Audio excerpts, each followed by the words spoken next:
تازه خبر پر پاکستانی فوجیانو د ریموټ کنټرول بم چاودنه شوې ده. دغه چاودنه په کوم ځای کې رامنځته شوې ده؟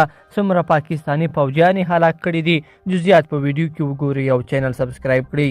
لیدونکو السلام علیکم. دا معلوماتو له مخې په باجوړ ایجنسۍ کې په پاکستانی امنیتي ځواکونو په نښه شوي دي او 4 کسان پکې وژل شوي چې دغه د سخت مین چاودنه یعنی ریموټ کنټرول بم چاودنه وه. د پاکستانی رسنیو د راپورونو له مخې چاودنه د باجوړ ولسوالۍ په واوره مومند تحصیل کې ترسره شوې او 4 تنه امنیتي پوځیان پکې ووژل شول. په وژل شوو کسانو کې عبدالصمد، نوررحمان، جمشید او مدثر شامل دي. په مړو کې 2 پولیس او 2 د اپسی کارکونکي یاد شوي دي. له چاودنې وروسته په سیمه کې د لټون عملیات هم پیل شوي.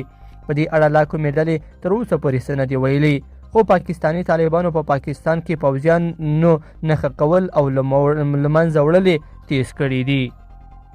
بلخوا د مسکو په ناسته کې د روسیې، چین او ایران په ګډون د 10 هیوادونو استازو توافق وکړ چې د سیمه ییز ثبات او امنیت لپاره به له طالبانو سره همکاري کوي.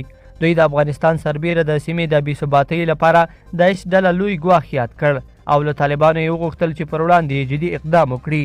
لیدونکو په دې هیله چې دا مطلب به مو طرفه را سره لیدلی وي. کوم ویډیو خوښ شوی ویډیو لایک کړئ، د سره او چینل ضرور سبسکرایب کړئ. تر بیا ښه وخت.